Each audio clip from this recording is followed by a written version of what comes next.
Olá, seja bem-vindo à aula 9 do curso de redação do Projeto Redação. Hoje a gente vai falar sobre a conclusão.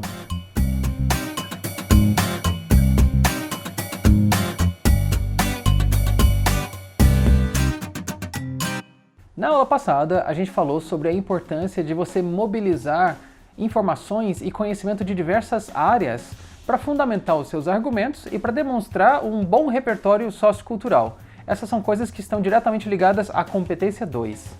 Hoje nós vamos falar sobre o último parágrafo de um texto dissertativo argumentativo, que é o parágrafo da conclusão, que é o parágrafo que traz a sua proposta de intervenção, uma coisa que a gente vai discutir aqui hoje também. É interessante mencionar que existe uma competência que analisa exclusivamente a proposta de intervenção, que é a competência 5. No que se refere à estrutura do texto, nós já falamos anteriormente sobre as exigências da introdução, sobre estratégias de iniciar um texto e também sobre o estabelecimento de uma tese. Nós também falamos sobre a construção do desenvolvimento, que é o momento da discussão, e ali a gente discutiu questões relativas a estratégias argumentativas, a seleção de argumentos que sejam bem fundamentados para estabelecer uma sólida discussão. E chegamos, afinal, ao momento de se discutir a conclusão. E a conclusão do texto é mais do que iniciar um parágrafo com "é possível concluir, portanto", ou "assim entende-se, portanto". Na verdade, isso se torna um pouco redundante quando você anuncia a conclusão com uma marcação dessas, como se você dissesse "concluiremos agora com a conclusão". Essa marcação de que se trata da conclusão deve ser, na verdade, resultado das organizações das suas ideias e também de uso de alguns recursos coesivos para levar o leitor a entender que é assim que você está terminando o texto. Você pode usar, para iniciar o seu parágrafo de conclusão, outras estruturas, como "a partir do que foi abordado" ou "em vista do que foi discutido". Isso soa melhor do que usar um "em conclusão" ou "conclui-se assim que", soa mais natural e soa mais interessante para o leitor. A conclusão traz algumas exigências, como a retomada do assunto e da tese e a apresentação de uma proposta de intervenção. Observe como a tese é o ponto-chave de um texto dissertativo argumentativo. A tese é apresentada na introdução, é discutida e é defendida com argumentos no desenvolvimento e é retomada na conclusão, na tentativa de amarrar tudo aquilo que foi discutido. Um problema recorrente na conclusão é o candidato propor novas discussões, levantar novos argumentos, trazer novas explicações. A conclusão não é o lugar para isso. O lugar para isso é o desenvolvimento. Então você precisa lembrar que a conclusão é o momento de fechar o texto e não de levantar novas questões. Isso é um problema para se evitar. Uma outra exigência da prova, do texto dissertativo argumentativo, do Enem, é a apresentação de uma proposta de intervenção. É extremamente importante e geralmente vem ao final do texto, junto da conclusão. É tão importante que a competência 5 analisa e avalia especificamente a proposta de intervenção. Então, nesse sentido, vamos relembrar do que fala a competência 5. É muito simples. Na verdade, a competência 5 diz a elaboração de uma proposta de intervenção que respeite os direitos humanos. E o que seria uma proposta de intervenção? Bom, a proposta de intervenção é a proposição de soluções viáveis para os problemas discutidos no texto. E ser viável é fundamental. Fique longe de propostas que sejam soluções mirabolantes, soluções que não tenham nada a ver com a realidade, estejam desconectadas. Isso abaixa a sua nota, então proponha coisas com fundamentos. E para além de serem necessariamente viáveis, as soluções propostas na sua proposta de intervenção devem usar agentes sociais, devem engajar agentes sociais.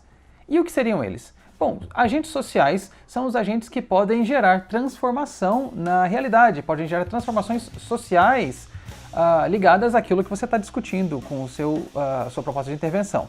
Nesse sentido, seriam o Estado, seriam a escola, a mídia e assim por diante.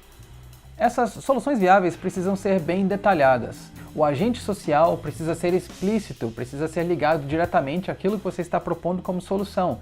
E quais medidas serão tomadas, de que maneira, quais os dispositivos vão ser utilizados e como é que a condução dessas medidas será realizada. Quanto mais detalhado você conseguir fazer essa parte, maior deve ser sua nota. Uma coisa importante a se lembrar é evitar de responsabilizar somente o governo pelas propostas de solução que você traz ao seu texto. Outros agentes sociais podem ser também engajados nas suas propostas de solução, e isso é, aliás, desejável. Não existe um número limite ou um número mínimo de agentes ou medidas que você deve mencionar na sua proposta de intervenção. Na verdade, o que vai realmente garantir uma boa nota é a sua capacidade de detalhamento. Normalmente as pessoas que ferem os direitos humanos no seu texto o fazem ao propor penas, propor situações degradantes que firam o direito à vida. Então evite isso, porque isso realmente é um problema para sua nota. Muitas dúvidas podem aparecer a respeito de como fazer uma boa proposta de intervenção, e então nesse sentido vamos dar uma olhada em um texto nota 1000 usando como referência. Esse é um texto do Elário Azevedo e Silva Neto. Diz assim: sendo assim, é indispensável a adoção de medidas capazes de assegurar o respeito religioso e o exercício de denúncia. Posto isso, cabe ao Ministério da Educação, em parceria com o Ministério da Justiça, implementar aos livros didáticos de história um plano de aula que relacione a aculturação dos índios com a intolerância religiosa contemporânea, com o fito de despertar o senso crítico nos alunos.